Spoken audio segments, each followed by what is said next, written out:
Hi, I'm Tom Fuchs, the MFDA's Senior Construction Manager with a progress update on the FM Area Diversion project.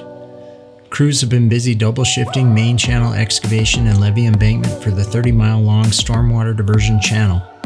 Nearly 3 miles of levee embankment have been completed to date, and as the weather turns, channel excavation will continue to greater depths, with the excavated material to be placed in large berms on both sides of the channel.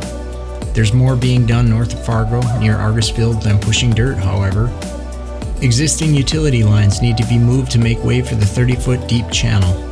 Using the horizontal directional drilling method, crews have started relocating existing lines in the downstream-most reaches of the channel from Interstate 29 east to the diversion outlet at the Red River. Our public-private partnership developer, the Red River Valley Alliance, is coordinating their work with 17 different utility owners, and crews will complete more than 15 miles of horizontal directional drilling in order to safely pass about 110 utilities below the completed channel.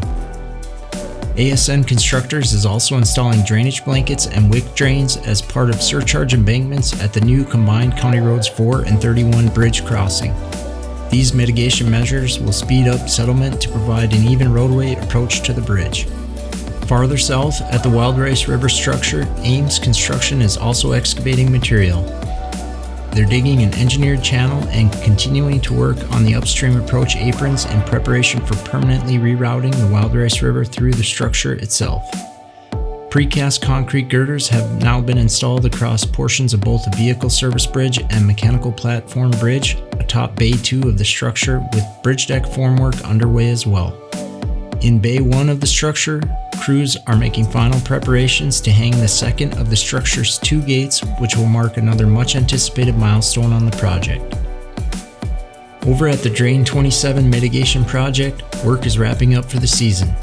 U.S. Army Corps of Engineers contractor HSG Park is placing the last of the topsoil, temporary seeding, and mulch, and at the downstream end of the site has completed the weir structure, which will pond water throughout the excavated wetland.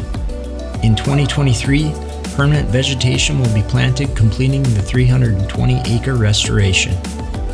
Check back next month for updates on other construction sites, or follow us on Facebook, Twitter, YouTube, and LinkedIn for more frequent updates.